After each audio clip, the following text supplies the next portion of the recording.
السلام عليكم. تعالوا النهارده نعمل مع بعض بيف برجر في البيت بطريقه سهله وسريعه وبنص كيلو لحمه بس. جبت نص كيلو لحمه، حطيت عليه نص خلطه البرجر من شيفي ماكس، وحطيت شويه ملح وفلفل اسود، وهكتب لكم كل الانجريدينتس في الكابشن. حطيت شويه كاتشب ومستردة وشويه بقسماط ناعم وحبه زيت صغيرين، وهمكس بقى لحد ما يبقى بالقوام ده. ما كانش عندي مكبس البرجر فجبت طاسه صغيره حطيت عليه وحطيت حشيته من جوه موتزاريلا، بس اهم حاجه ان هو يكون رفيع. حطيت بينهم اكياس وشلتهم في الفريزر شويه يمسكوا نفسهم.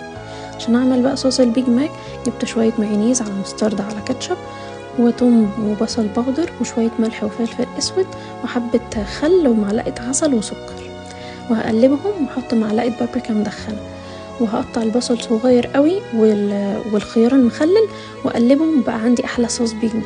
عشان اكرمل البصل بقى بتاعي حطيت عليه معلقتين سكر وشويه ملح وفلفل اسود ونزلت بالمشروم عليه، بيدي طعم حلو قوي في البرجر. انا بحب البان دي وبحب احمرها كده شويه قبل ما اعمل الساندوتش. طلعت بقى البرجر من الفريزر كان مسك نفسه، وبدات بقى احطه في الطاسه كده على نار متوسطه واتاكد ان هو استوى من جوه. اهم حاجه ان انا اعمله رفيع عشان يستوي معايا بسرعه. بس بدأت اعمل السندوتشات بتاعتي. انتوا ممكن تحشوها باي حاجة زي ما انتوا عايزين وكل الصوصات اللي انتوا محتاجينها. جربوه، حلو جدا وسهل ونضيف، والف هنا.